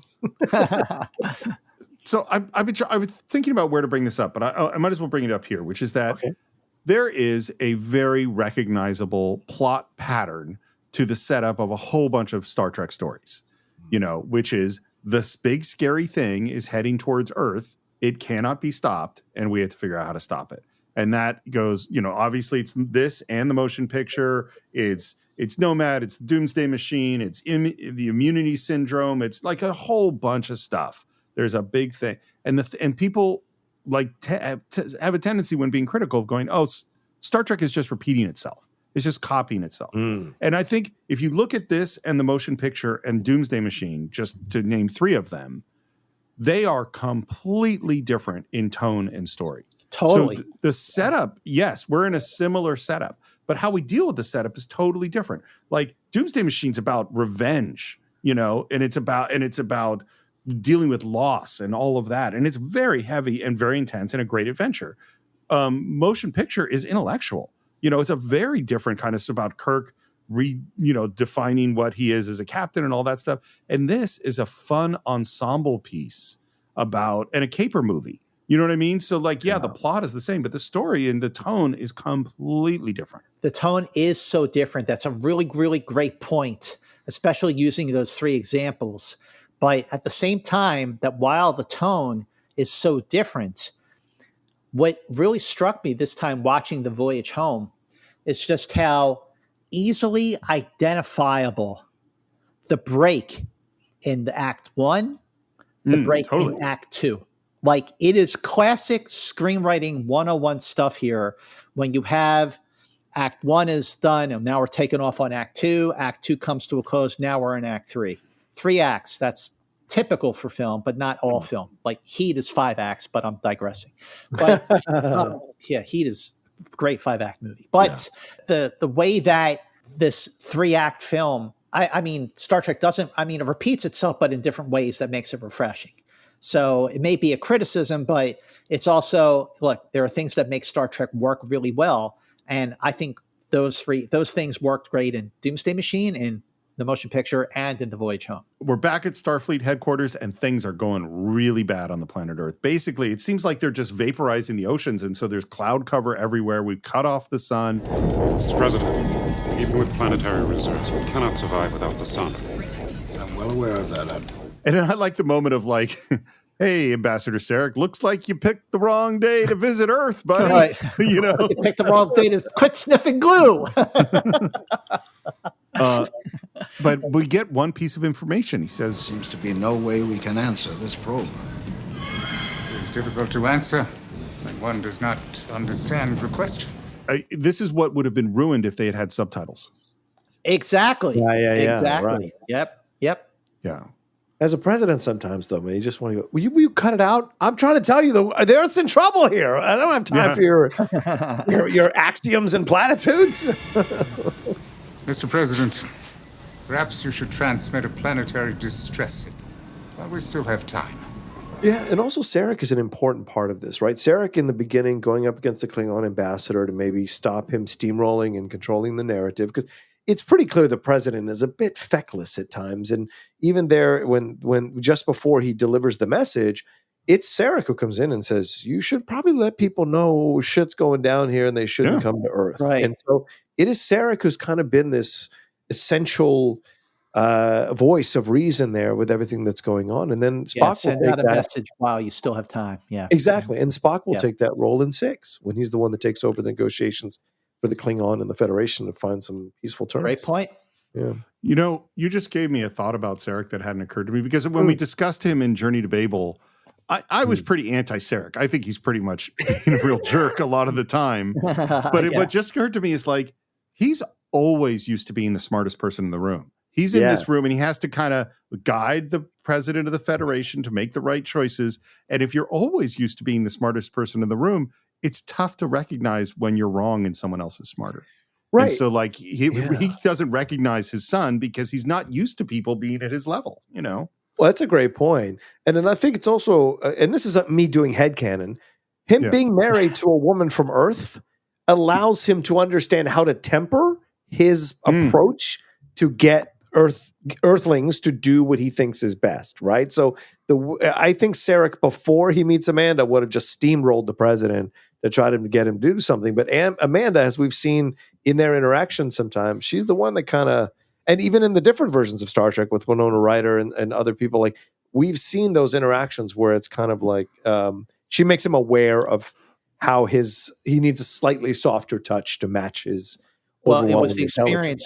It was the experience in Journey to Babel that really softened Sarak up, right? Because the Sarak was different before that, and he's different after that. He's the fact that he is more empathetic to the human condition is because of the very emotional sacrifice that happened in Journey to Babel.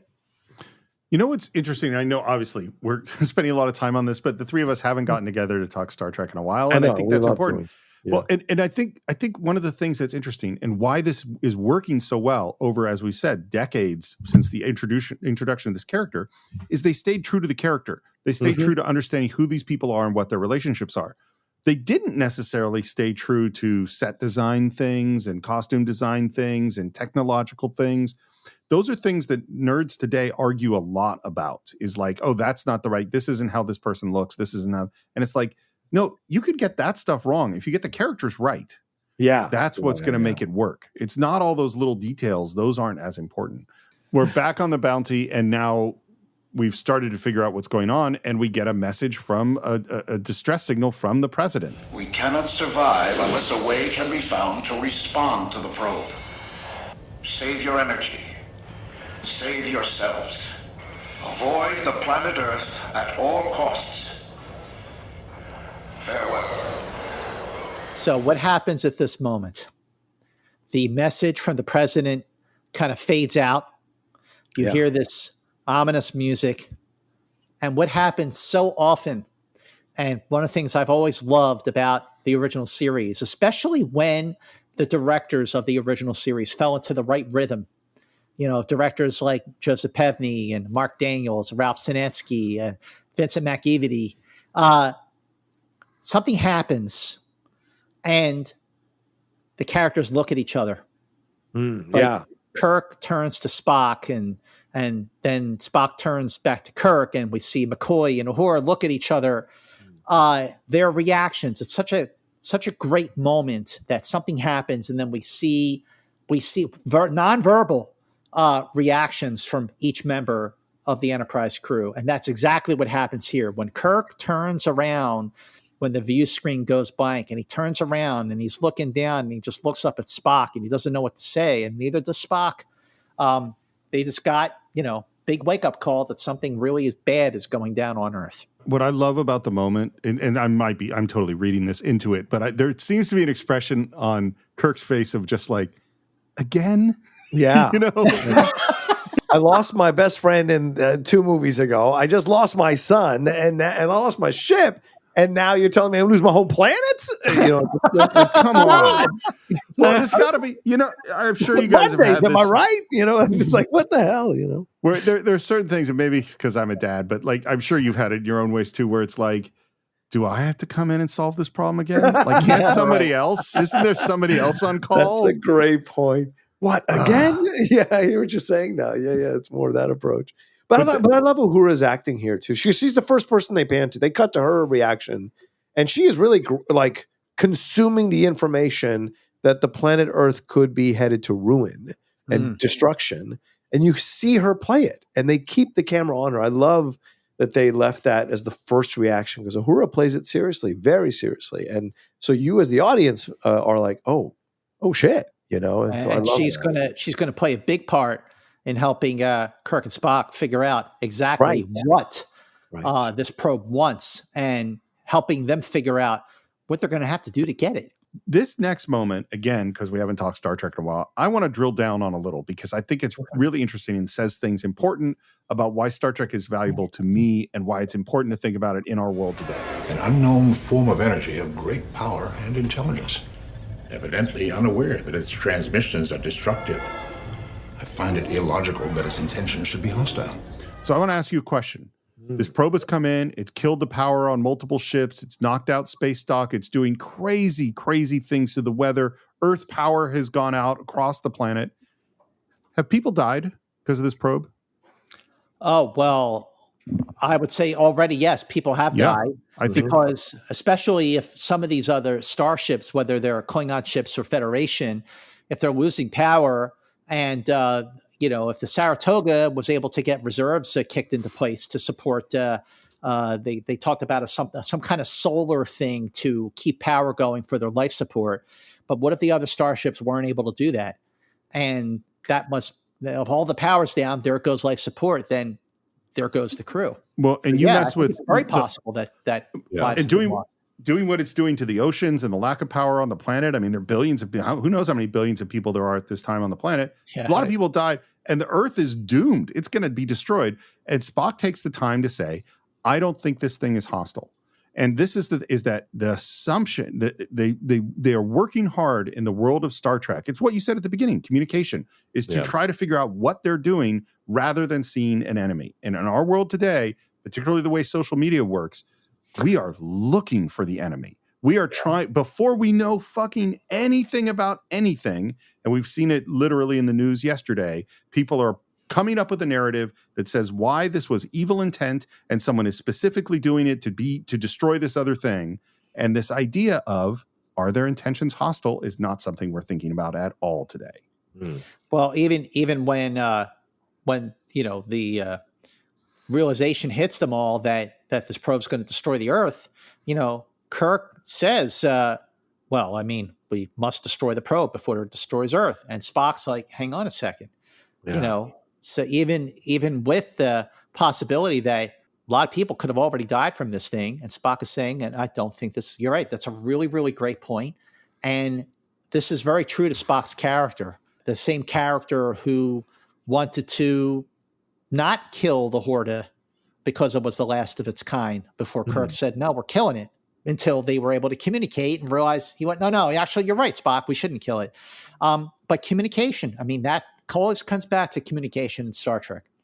Spock was reluctant to kill the Horta even before he knew that it was the last of its kind. That's correct. I think that's, in a way, like one of the lessons of Star Trek is when you understand the other perspective, they don't seem evil anymore. That is a classic Star Trek story. But another one is, don't start with killing. Maybe start with something else. Try to do other stuff before you get to killing. Yeah, I mean it's a difficult thing to process sometimes as human beings. And of course, we can only see it from our perspective because if you look at this probe within the reality of this world that's in Star Trek 4, this thing that we have known nothing of, no knowledge of, is, and I think it is causing deaths. Yeah, Like I ships, think so ships too. are possibly crashing into planets and causing entire like massive damage or deaths, possibly. And so, since you don't know what it is and it's killing people, then your first instinct is to destroy it because it is killing people, and it's Right. unknown. That's right. But yes, it does take people with more empathy, more intelligence, to take a beat and be like, well, what is actually happening? What does it really want? What's it trying to do? Why is it doing the things it's doing? It's not always easy to have that kind of clarity in the moment because when lives are at stake, it's difficult to see through all that to try to understand it. But Spock is, as you guys have said, and Steve, you said very well, like he's always had that ability to see through. And I love the way Star Trek is written because the instinct is always there to destroy it, and even from its main protagonist in Kirk. But there's also always that voice of Spock that's more like, well, no, we need to understand it. We need to see what's going on here. It's not just emotion first. And so it's great to see it here as well, once again. Well, and I think too, it's important to state if this thing is killing people, it is going to destroy the Earth. And if instead of coming up with the time travel thing, Scotty said, hey, I have a way to inject it with, antimatter, whatever, and we come up with a way to blow it up, I am 100% for blowing this thing up and killing it. Even though doesn't have hostile intent, even though it doesn't know what it's doing, but it's about to destroy the whole planet. Like we have to stop it. And so it's like taking the moment to understanding the motivations. We still might have to do what we have to do. Right. But it's just taking the moment is important. Yes. Really? You think this is its way of saying hi there to the people of the Earth? There are other forms of intelligence on Earth, Doctor. Only human arrogance would assume the message must be meant for man. What a moment just to be like, you know what? He's absolutely right. And that's when he put the connection through that whatever it's doing has to do with the oceans. And then Kirk says, Uhura, can you modify the probe signals, accounting for density and temperature and salinity factors? To which I wrote down, Scott, Kirk is a nerd. Is a nerd. Yeah. There are two moments where I thought back to one of our very first conversations on Enterprise incidents during Where No Man Has Gone Before. What did we say back then? And we said it many times over these episodes is Kirk is a stack of books with legs, and he is a nerd. And that's how he knew this, and that's how he knew some other things that we hear about later in the movie. And we Uhura starts messing with her sound panels, and I would say classic. Anyone who's messed with like a professional sound mixing board, this is exactly what it sounds like when you start messing around with sound and speeds and things like that. And it starts to become more and more whale song like. I think I have it, sir. I love the moment when Uhura says to Kirk, I think I found it. And then you hear the whale song. And the movie just kind of like holds for a beat. So you hear it. And they're processing it, taking it in. Fascinating. If my suspicion is correct, there can be no response to this message. And he heads off. Bones, you stay here. No way. Somebody's got to keep an eye on him. And as we run through all of these different images of sea creatures, slowly but surely coming closer to the humpback whale. As suspected, the probe's transmissions are the songs sung by whales. Whales? Specifically, humpback whales. And you know what? It's good to have a McCoy who's always going to have the "that's crazy" reaction, so we can get some more exposition out. We've talked doing Enterprise incidents, Steve, about those rare moments on the bridge when everyone brings something to the table, like when they all put their heads together.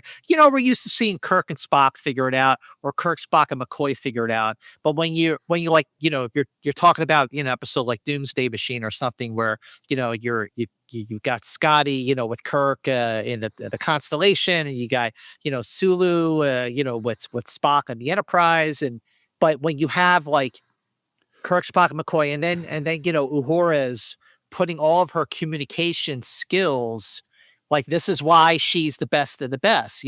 This is the great thing about this crew is like they all have such specific talents that you put them all together and they can do anything. So true. Well, and I love this one has the particular advantage of the stuff that they're talking about in terms of it's actual science in our world.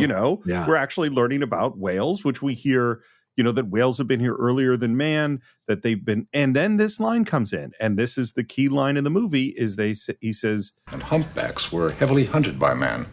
They've been extinct since the 21st century. Which is very similar to like Richard Donner in Lethal Weapon, right? When he puts in the thing about the tuna in the second Lethal Weapon too, right? So this idea that messaging started in the 21st century for movies is just nonsense. There's always been messaging in these movies and making people aware of things that are happening in our world. And Star Trek has always done that, right? So this film honors it, I think, more blatantly than any film from the original trilogy. Sorry, the original crew. This is the film that really goes like, look, this is what Star Trek has always been about, and we're really leaning into it in this movie. And at that time in the 80s, not a lot of people knew about what was going on with whales. So that was another way of getting people more educated about this stuff. The other thing, Johnny, is this, that in the original series, Star Trek was really right on point when it came to making predictions. Like in Tomorrow Is Yesterday, when they're intercepting the radio transmission about the astronauts going to the moon. And, that episode, aired in 1967. But, like at that time when the episode aired, we just had the Apollo on fire. So who the hell knew if we were going to get to the moon by the end of the decade? But Star Trek in the end predicted it did. But then at the same time, in the first season with Space Seed, talking about the eugenics wars of the 1990s. All right, that was a little off. But smartly, when it came to the Voyage Home, instead of saying how humpback whales went extinct in the 20th century, they went, maybe we should kind of put this in the next century because hopefully it'll never happen. But if it does, it would be in the 21st century, not the 20th century. I'm so glad you brought up the Tomorrow's Yesterday thing because I hadn't connected it to that. And what I like about it is it's sort of like in the 60s, Star Trek was saying to the world, hey, keep working on this space program. It's awesome. It's an encouraging moment to predict that future. And this is the opposite. This is environmentalists have been saying for a long time, we've got species going extinct. If we don't take care of this, they're going to go totally extinct. And now Star Trek is saying, guess what? They did. Yeah. You blew it. All of these whales are dead because of what you're doing in the 20th century. Right. That's what this moment is. And now you're going to pay for it in the 23rd century because no one can respond. Well, and that's what they're talking about now. Because first they go like, well, can we fake a message? And like, no, we can't do that. Are there any humpbacks on Earth? No, they're not. Are there any other humpbacks anywhere nearby that we can somehow get? No, they're not. And so Kirk says, he makes the decisive choice. He says, I have no choice. I must destroy the probe before it destroys Earth. How often, Scott, has Kirk been rushing to violence in the history of Star Trek? Great question, Steve Morris. And the answer is pretty often. Like look at his rush to violence in Balance of Terror. I mean, as justified as that was before he has a moment of compassion at the end. Look at specifically the rush to violence in Arena before again showing compassion. But more specifically, a couple of the episodes I brought up earlier in this podcast episode, fellas, is when you're looking at The Devil in the Dark. Oh, we got to kill this thing because it's killing the miners and we need the per diem. The mining of the per diem. Oh, wait a minute. It's a mother. No, I was wrong. And then, of course, Metamorphosis, that moment when he tries to kill the companion. And McCoy says to Captain Kirk, he says, you're a soldier so often you forget that you're also a diplomat. Why don't you try waving a carrot instead of a stick? So what does he do in this episode? And I totally thought about that, Steve, during my rewatch of The Voyage Home. There he goes. It's like, it's going to kill the Earth. We got to destroy it. But, then there's a momentary lapse of reason in which he changes course. Well, I think each of them allow the other one to be themselves, which I think is really important when you look at Star Trek, right?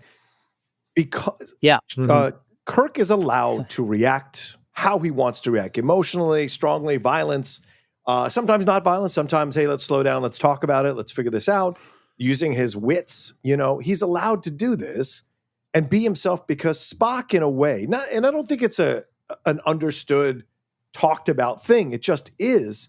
Spock is always there as these walls, these parameters, and Kirk allows him to be that for him in his life because he respects him so much. Like, am I going too far? I know I have Spock to pull me back if I go too far. Even if I get mad at him, he's going to be the calm voice in the room that gets me through this moment. And by the same token, Spock is in massive service for Kirk because Spock doesn't want to lead. He doesn't want to be the captain. It's not in his purview necessarily. So he gets to be the voice of reason and be of use in this situation. And of course, they genuinely respect each other and love each other, but they allow each other to be who they are. That's why I go back to that scene in Khan when he goes like, you think I have an ego and I don't have an ego. Just me telling you this is something that you need to do as your friend. I know you, And so we have these genuine moments with them because each of them allows the other one to be themselves with each other, which I think is the true gift of any relationship. Yeah. So first of all, I love the way you put that they allow, and you add McCoy in, it's the same thing. 100%. 100%. Yeah. I love the way you put that. I think that nails it so perfectly. And this is the thing that I was thinking about is what is the big character story element of Star Trek 4? Yeah. The big question we are asking is Spock Spock? That is the big question. Right. And this is a moment where he absolutely is, because who is the person in Devil in the Dark in Arena? Who is the person who always pushes back when Kirk is going too far? Yeah. It's Spock. I mean, obviously McCoy does too in his own moments, but to me, it's like, oh, this is still Spock. This is one of the little clues that we're heading in the right direction. And after we decide that going to attack the probe is a stupid plan. There must be an alternative. There is one possibility, but of course I cannot guarantee success. We could attempt to find some humpback whales. And if you watch Shatner, he immediately gets it. Yes. He understands what Spock is saying. McCoy doesn't. You just said there aren't any, except on Earth of the past. Yes, Doctor. That is exactly what I said. The way that you already see the wheels in Kirk's head spinning, he walks past Spock and McCoy, and McCoy is already going, wait just a damn minute. It's the best. It's the best. Well, what's so great, it's such a love letter to Star Trek fans, because we saw the trailer. We know that they're going back in time. We understand what the movie is. We know what the movie is. But there's so much gift to us as fans in this moment. Yeah. And particularly as we go further and talk more about going back in time, because we have done it before, Yeah. Yes. That's right. One thing I like, by the way, every time we cut to the probe, the angles are different. They show it in a different way. And man, they managed to make this silent big thing just terrifying. It is absolutely terrifying. Yeah. Yeah, really. And then we cut to back to Starfleet headquarters, and things are way more chaotic, way more huge red alerts. We're obviously in deep trouble. And there is a woman who says, we need that power to keep the medical and emergency facilities functioning. Who is that woman, Scott? That woman would be Majel Barrett in her very, very last appearance on camera as Chapel. Of course, Majel would, really, she had a whole lot coming up for her as first of all, playing Troy's mother in Next Generation, and continuing as the voice of the Enterprise and the ship's computers all the way through to Star Trek 2009, when she was the voice of the Kelvin Enterprise computer. But this is the last time we saw her on camera as Chapel, though we would certainly see her a bunch of times on camera as Lwaxana Troy's mom. We see that they're putting these big, suction cup braces on the glass. And that's one thing that we leave. Then we're back to the Bounty, where Kirk is talking to Scotty. Scotty, how long is this bay? About 60 feet, Admiral. Can you enclose it to hold water? I suppose I could. You're planning to take a swim? Off the deep end, Mr. Scott. Off the deep end, Mr. Scott. Just everybody know their roles, and of course, the screenplay was certainly written and rewritten by people who eventually brought it to the point where these are the characters that we know, and this is the characters that these people love playing. But, this is just a great example of how Voyage Home was so true to being Star Trek, while just bringing in so much great levity that, you could tell they were all just having so much fun. You're really going to try time travel in this rust bucket? We've done it before. It's so funny because the next line is totally expositional, but I think it's like a gift Yes. to us Star Trek fans because it's what he says. Sure, slingshot around the sun, pick up enough speed, you're in time warp. If you don't, you're fried. You're right, Steve. It is definitely a gift to fans, even though it is clearly exposition for people who may not have seen, Tomorrow is Yesterday, where the slingshot effect was used by accident. And of course, Tomorrow's Yesterday was supposed to be part 2 of The Naked Time when they, went back in time, but I digress. And then, of course, the second time they used the slingshot effect was deliberately for the last episode of season 2, which is Assignment Earth, which was the, hopeful pilot start for Gary 7 that just never happened. And McCoy is the voice of "This is a stupid plan." You're proposing that we go backwards in time, find humpback whales, then bring them forward in time, drop them off, and hope to hell they tell this probe what to go do with itself. That's the general idea. Well, that's crazy. You got a better idea? Now's the time. And I think this idea is crazy. This is a perfect example of the expression "hang a lantern on it," where you have something that is weird and you worry that the audience is going to reject. So you have a character in your movie say how totally ridiculous this thing is. Yeah.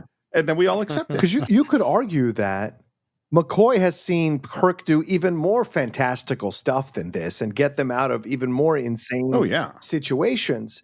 So why does he still doubt him? Why doesn't he go along? Oh, it's because you need him to be the voice of some of the skeptical members of the audience who are maybe not on board with this kind of stuff. And maybe some of the Star Trek casuals who come in and just watch the movies or just watch some of the episodes. The hardcore fans would be like, well, McCoy might never do that. But the casuals, you need somebody to stand in for them.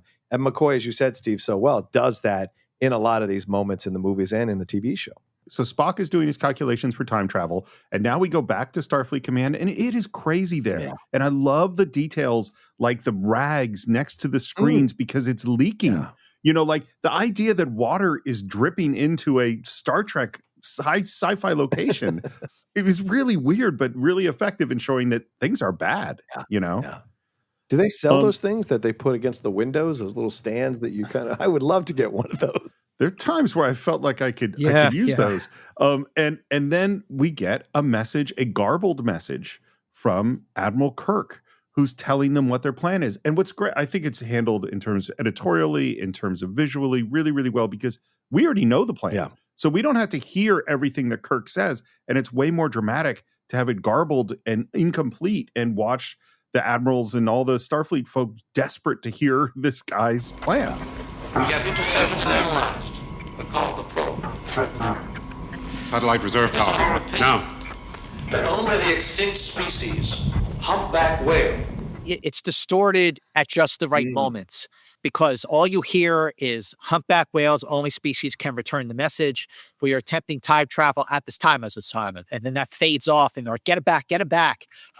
It's just amazing how much this film has so much suspense and humor. And, another thing that we've talked about many times, talking about original series, Steve, on Enterprise incidents, is how the stakes are constantly raised, making it even more of a race against time and then even more of a race against time. And that does happen a lot throughout this film, as we'll get into. I don't know if you guys had this thought, but there's this thing in my brain at this moment where they're so desperate to hear what Admiral Kirk is going to say that I'm like, oh yeah, you were kind of mad at him. You wouldn't let him take the Enterprise to get Spock. He's in all sorts of trouble about the Genesis device. But now when things are looking bad, you come running back to Kirk. Yeah, right. Just save us, Admiral Kirk. What's that in Jerry Maguire when he's like, oh, you're loving me now, aren't you, Jerry? You're loving me now. Yeah. Well, and I think at that moment, as Earth is in deep, deep trouble, and what was the crew of the Enterprise is heading off towards the sun to attempt time travel, is a good time to end part one of our exploration of Star Trek IV: The Voyage Home. Of course, we'd love to hear your thoughts. You can visit us on our Facebook page. Just do a search for the Cine-Files. It's Cine_Files on X, the Cine-Files podcast on Instagram. And if you want to buy or stream Star Trek IV along with every other film we've ever reviewed, that's at cinephiles.net. You can support the show at patreon.com/the Cine-Files or Apple Podcasts. You can subscribe to the show at all the usual places. And if you haven't left a review on Apple Podcasts or on Spotify, please do so. They're very, very helpful. If you want to reach me, it's SR Morris on Twitter, SR Morris1 on Instagram. Mr. Mantz, if people would like to reach you, how would they go about doing it? Well, the best way to do that is on Instagram, on X, Twitter, whatever. I don't know what the hell to call it these days, and even TikTok, at Movie Mantz. But I just want to say for everyone listening who has, really, really joined us for the entire voyage of the original and animated series on Enterprise Incidents, thank you so much for that. It's great to have you back here with us on the Cine-Files, hearing about Star Trek IV. And if you have never listened to our Enterprise Incidents with Scott and Steve, where John Rocha has guested many, many times, please head over to Apple Podcasts or Spotify or wherever you get your podcasts and go from the very beginning on our incredible deep dive conversations on every episode of the original series and the animated series. And I cannot wait to literally dive into the Voyage Home Part 2 here on the Cine-Files with my great friends, Steve Morris and Johnny Rocha. Absolutely. And speaking of John Rocha, how would people find you if they wanted to enter the world, the Rocha-verse, if you will? Oh, my. The Rocha-verse. I love that. You can head over to my YouTube channel at youtube.com/John Rocha Says. By the time this goes, I guess this won't go. So next week, it'll be under a new name, but it is the Outlaw Nation for now. You can head on over there and subscribe to the stuff we got going on. But you can also follow me at The Rocha Says on Twitter, Instagram, TikTok, Blue Sky, and Threads, everywhere social media exists. Thank you. And a lot of fun. Glad we've done this, and I'm really excited and looking forward to part 2 as well.